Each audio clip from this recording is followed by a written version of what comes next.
Air India 855, clear for takeoff. Air India Flight 855 has just taken off from runway 27 at Bombay. The plane crosses into the Arabian Sea. Suddenly, something in the cockpit goes terribly wrong. The captain turns the yoke and puts the plane into a hard left bank. The plane begins turning. 20 degrees, 30 degrees. The nose drops. The plane starts gaining speed, but the captain doesn't let go. He keeps banking left. Level off, Captain, now! The captain doesn't respond. He doesn't level off. He keeps banking more. They are just 2,000 feet above the water. The bank angle keeps increasing. The nose keeps dropping. And the plane continues hurtling towards the ocean below. What happens next? Let's find out. This is the story of Air India Flight 855. January 1st, 1978, Bombay. Boarding begins for Air India Flight 855 to Dubai. The city is buzzing with New Year's celebration as the plane prepares for a routine 3.5-hour hop across the Arabian Sea. 190 passengers and 23 crew settle into the 747-200. Business travelers heading to the booming Gulf economy. Families visiting relatives. Some perhaps nursing New Year's hangovers, looking forward to a quiet flight. By 8 p.m., the cabin doors will close. By 8:12, the wheels will be up. And by 8:13, everyone will be dead. The crew signs in at 7 p.m. and they board the plane. In the left seat is 51-year-old Captain Madan Lal Kukkar. Now, when I tell you that this man was experienced, I mean experienced. He has over 18,000 hours of flying behind him. That's more than 2 full years spent in the sky. He joined Air India back in 1956, making him one of the airline's most senior pilots. Sitting next to him is 43-year-old First Officer Indu Veermani. Indu is a former Indian Air Force wing commander with 4,500 flight hours. By all accounts, he is also a disciplined, skilled and competent pilot. Older 747s needed a third pilot, a flight engineer to man the instruments. That was the job of 53-year-old flight engineer Alfred Faria. He joined the airline way back in 1955 and he was Air India's senior-most engineer. 3 experienced professionals, a modern aircraft and a clear night. What could possibly go wrong?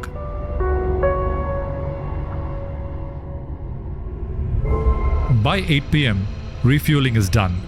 The baggage is loaded and boarding is complete. And the cabin doors are closed. The plane pushes back at 8:05 p.m. All 4 engines spool up. Air India 855, line up and wait, runway 27. Visibility is 6 kilometers. Winds are light at 240 degrees and 6 knots. It's a perfect night for flying. Air India 855, winds 240 at 6, runway 27, clear for takeoff. Cleared for takeoff, runway 27, Air India 855. At 8:12 p.m., the 4 massive Pratt & Whitney engines roar to life. The 747 accelerates down runway 27, heading west towards the Arabian Sea. The takeoff is picture perfect. It's smooth, it's controlled, exactly by the book. Air traffic control clears them to climb to 8,000 feet. The massive aircraft begins its ascent, passing through 1,500 feet as it crosses Mumbai's coastline. And this is where the geography of Mumbai becomes crucial. Mumbai's airport sits right next to the coast. When you take off to the west, you go from a well-lit city environment to complete darkness over the ocean in less than a minute. One moment you have visual references. You have the city lights, you have the ground, and you have the buildings. And the next moment, you have nothing. Just the black void of the Arabian Sea.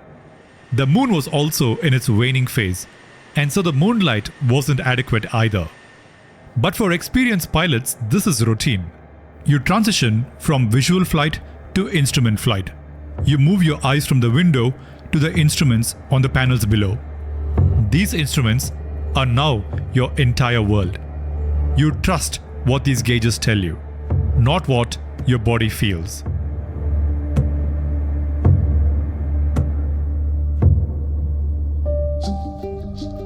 The standard instrument departure for runway 27 requires the pilots to take a right turn after climbing out into the sea. Captain Cooker moves the yoke to the right to start the right turn. The aircraft begins to bank gently. The captain looks at the attitude indicator. The plane slowly reaches a shallow 15-degree bank. The heading indicator starts counting up. 275 degrees, 285 degrees. Everything is going according to plan. But at this exact point, something inside the plane goes terribly wrong.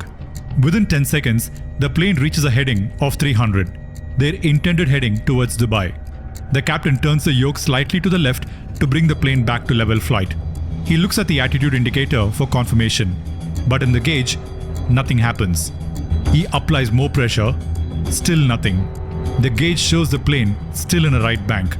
More pressure, but try as hard as he may, the aircraft refuses to follow his orders. The plane just keeps banking right. Outside, it is complete darkness and the captain has no visual cues. The plane is just 3,000 feet off the ground and the aircraft refuses to follow the captain's command. The captain is now in a state of utter confusion. He has never experienced this in his 18,000 hours of flying. He has never trained for this either. He increases the pressure on the yoke, moving it to the left even further.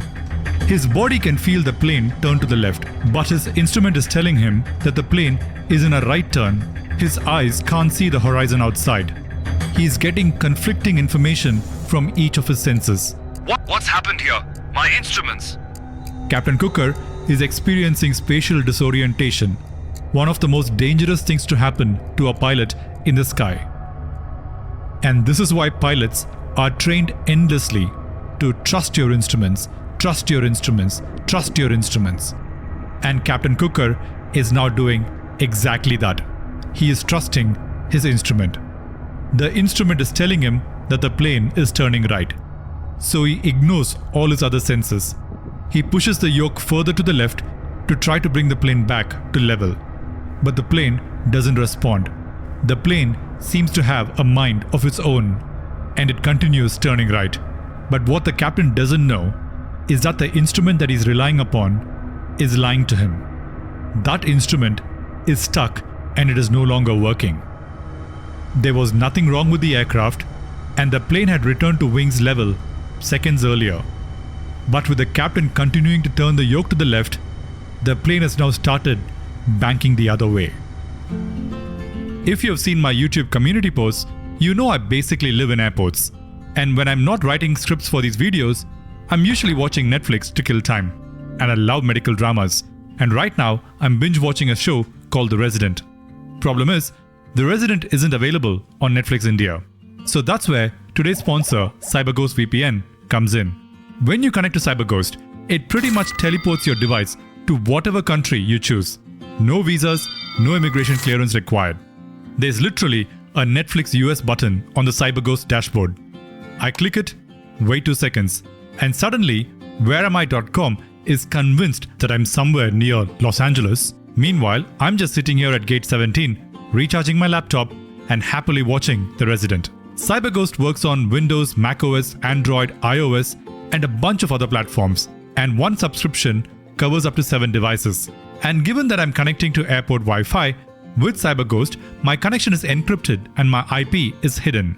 So it's much harder for data brokers or sketchy public networks to monitor what I'm doing.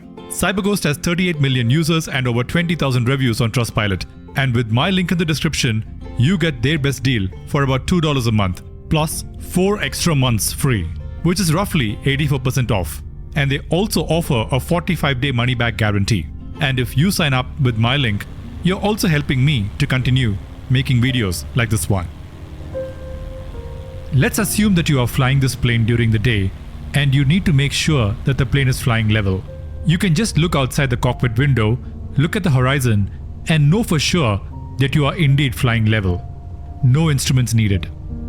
But how do you do it at night when it is completely dark outside and you can't see anything? How do you know if you're flying with wings level?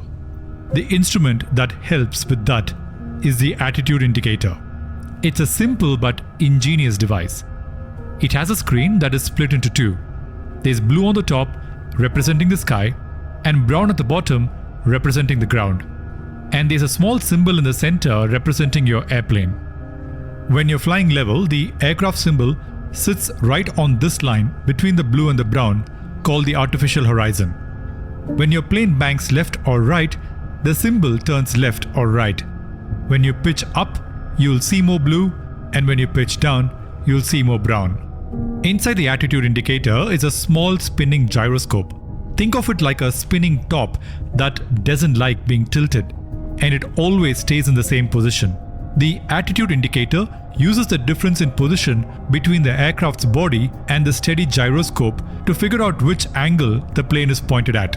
So at a glance, looking at the attitude indicator, a pilot knows exactly what their aircraft is doing, even in total darkness. This instrument is so important that in the cockpit there is 3 of it. There's one for the captain, one for the first officer, and there's one here in the middle as a backup. Each one is independent. Each one is a lifeline. Tonight, only 2 of them will tell the truth. First Officer Virmani's attitude indicator is working perfectly. His screen shows the truth. The plane is banking left, dangerously left. Then Captain Cooker's voice cuts through the cockpit. What's happened here? My instruments! First Officer Virmani glances at his captain's gauge. It's frozen, stuck, showing a right bank that isn't happening.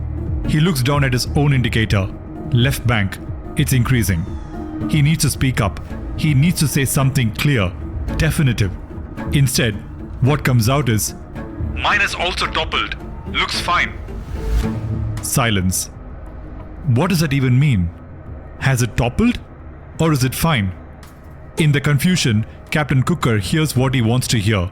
Confirmation. My first officer sees it too. We are in a right bank and I need to correct it. Virmani watches the captain's hands move. His yoke turns further left. His own attitude indicator screams the truth. 10 degrees left bank, 20 degrees, 30 degrees. He sees it, he knows what's happening, but he doesn't reach for the controls. He doesn't say, I have control. He doesn't challenge his captain. This is 1978. In this cockpit, in this culture, first officers don't contradict captains. You trust your commander, you follow orders, and you stay in your lane. So First Officer Virmani stays silent, and the plane keeps turning.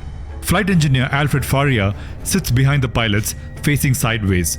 From his position, he can see everything. He sees the captain's indicator stuck at 15 degrees right bank. He sees the first officer's indicator working, showing a 30-degree left bank. The backup indicator in the center console is also working, also showing a 30 degrees left bank.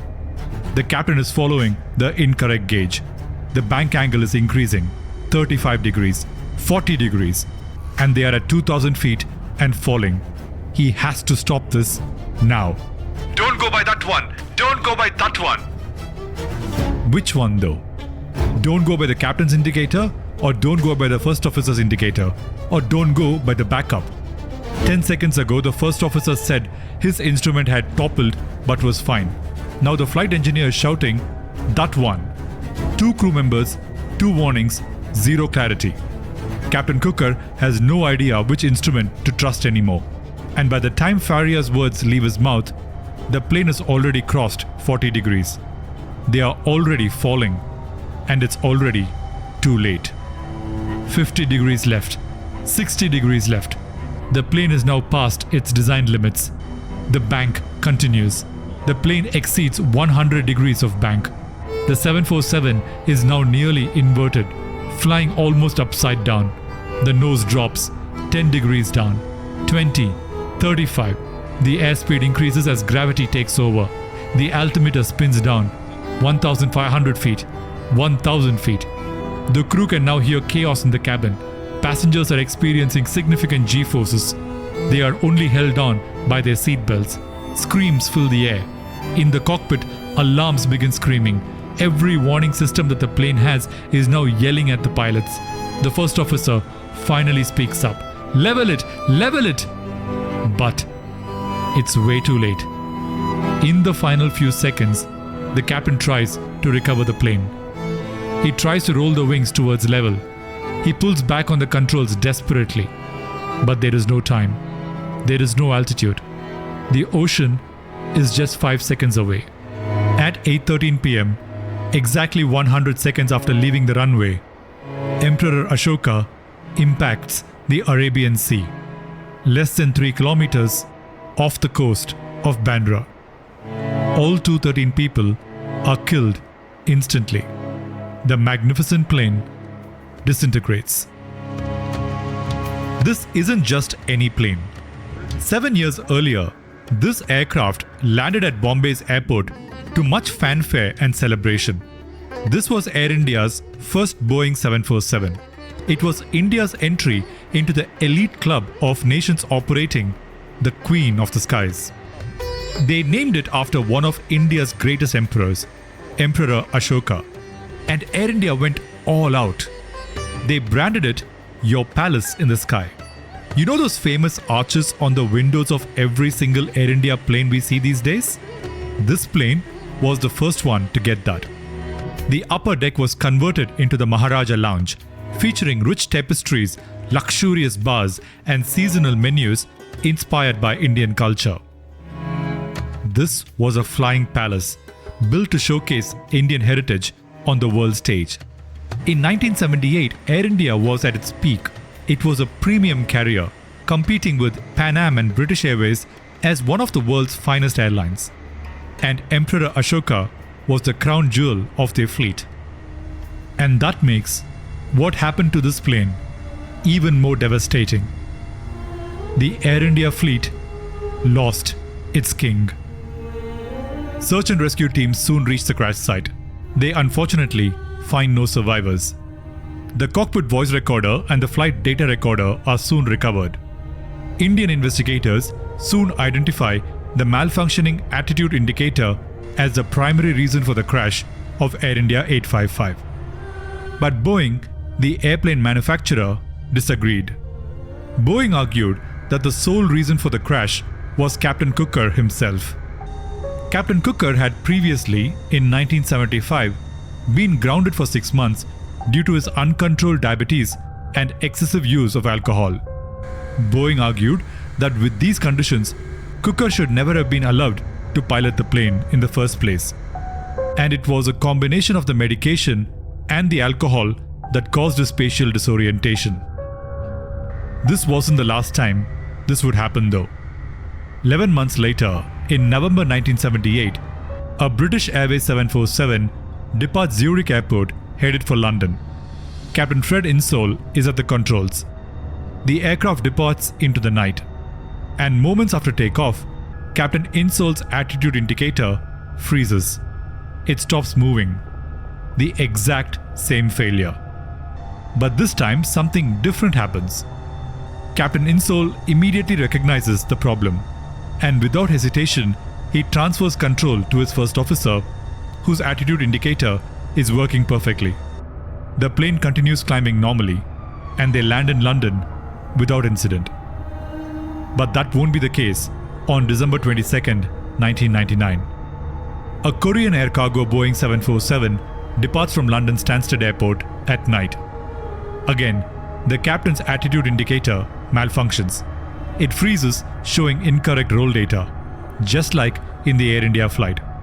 The first officer's indicator works correctly, and the flight engineer calls out a warning, bank angle, bank angle. But in this case, the captain doesn't respond to the calls. He keeps banking further left, just like what Captain Cooker did. He kept following his faulty instrument, and 55 seconds after takeoff, that 747 crashes, and all 4 crew members are killed. The parallels are chilling. The same aircraft type, the same instrument failure, on 3 separate instances with 3 separate airlines.